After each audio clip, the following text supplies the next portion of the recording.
Thank you. And with that, I would like to turn it over to Ambassador Ishoda, Special Envoy for the Decarbonization of Maritime Shipping for the Republic of the Marshall Islands. Thank you.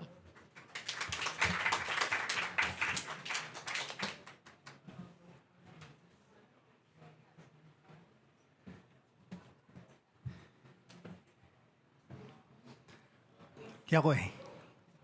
Good. It's a manageable audience. I was a bit nervous coming here. But thank you, Caroline, for that eulogy. Thank you for the introduction. I was speaking last night too in an event, and someone rightly said that shipping touches each and every one of us. Whether you're a seaman or a consumer or all along the supply chain, shipping has an impact on our lives.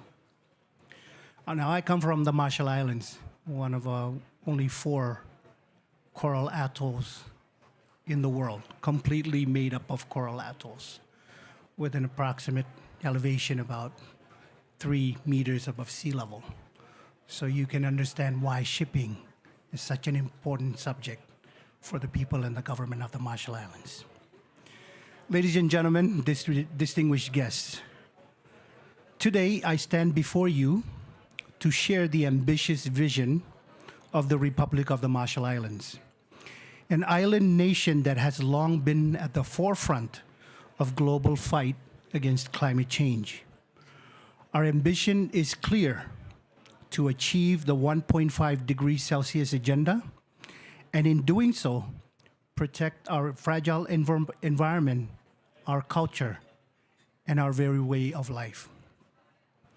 The Marshall Islands is acutely aware of the existential threat that climate change poses to our existence. Rising sea levels, more intense storms, and changing weather patterns are not abstract concepts for us. They are our daily reality. We have witnessed the encroachment of the ocean on our shores, and we have felt the devastating impact of climate-related disasters. We are a small island developing state, and we have no choice but to be at the forefront of this battle. Our commitment to 1.5 Celsius target is unwavering. We understand that limiting global warming to this level is not just a matter of policy, it is a matter of survival. To achieve this goal, we have put forward bold initiatives: the Universal Mandatory GHG Levy for international shipping. This levy is our contribution to the global effort to reduce greenhouse gas emissions and transition to a more sustainable future. Yet, setting our emissions reduction ambition alone is not enough. We must undertake this transition in a profoundly unequal world. We must therefore also be ambitious in our commitment to equity and to ensuring that the profound transformations we are undertaking reverses and not entrenches the current gaps between the developed and developing world. What sets our approach apart is our unwavering commitment to an equitable transition. We understand that the burden of addressing the climate change should not fall disproportionately on those who have contributed the least to the problem. Our levy is designed to be designed to be equitable, ensuring that the responsibility for addressing climate change is shared by all, with the heaviest burdens carried by those who can most afford it. We are advocating for an equitable transition that leaves no one behind. What that means is, one, the transition should be procedurally fair. Developing countries, and particularly SIDS and LDCs, need to be at the table when these decisions are made. Two, the transition should be equitable in terms of maritime mitigation. The research, development, and deployment of fuels, technologies, and infrastructure for zero-emission shipping on a well-to-wake basis should allow all states to access to strategic and sustainable development opportunities in the new energy and fuels market created by this transition. Third, the transition should be equitable in terms of responding to climate impacts. Shipping emissions of cost are causing and will continue to cause climate impacts. The polluter pays principle therefore requires that the majority of the revenues generated from pricing greenhouse gas emissions should be directed to addressing those climate impacts in developing countries, in particular SIDS and LDCs. Equity, in our view, is not just a matter of economic fairness.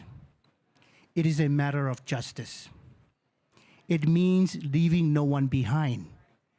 It means recognizing the most vulnerable among us, those in the marginalized communities, those on the front lines of climate impacts must be supported and protected as we embark on this global journey towards sustainability.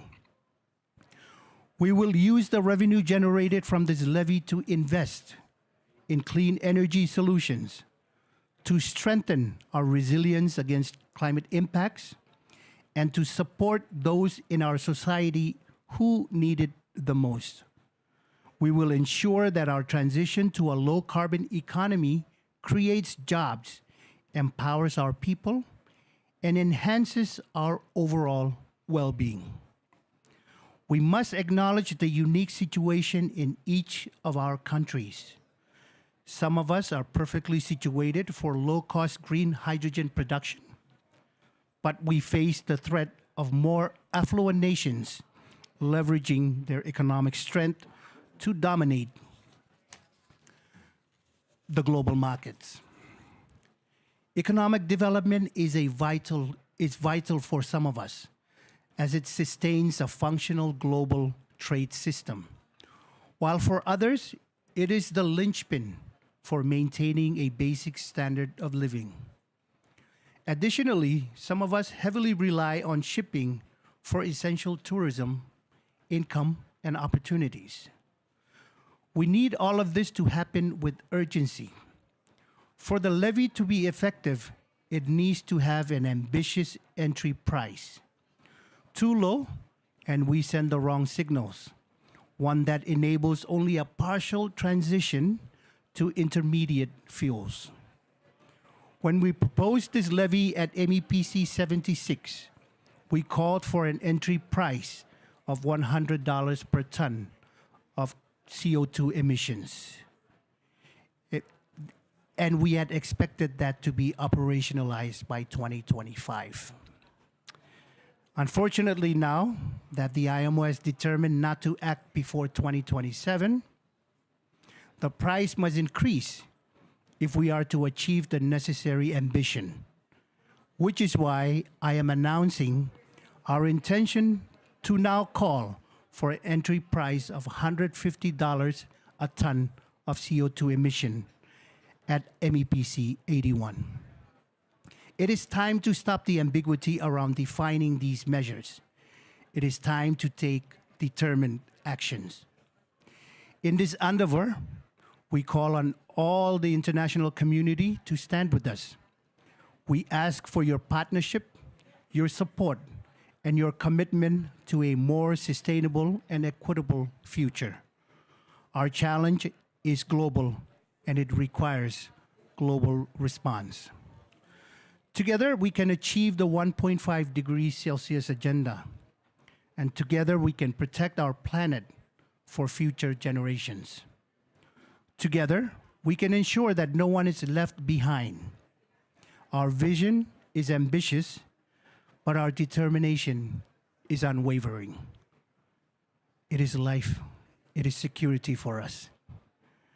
The Republic of the Marshall Islands is ready to lead the way, and we invite you to join us on this historic journey toward a brighter and more sustainable future.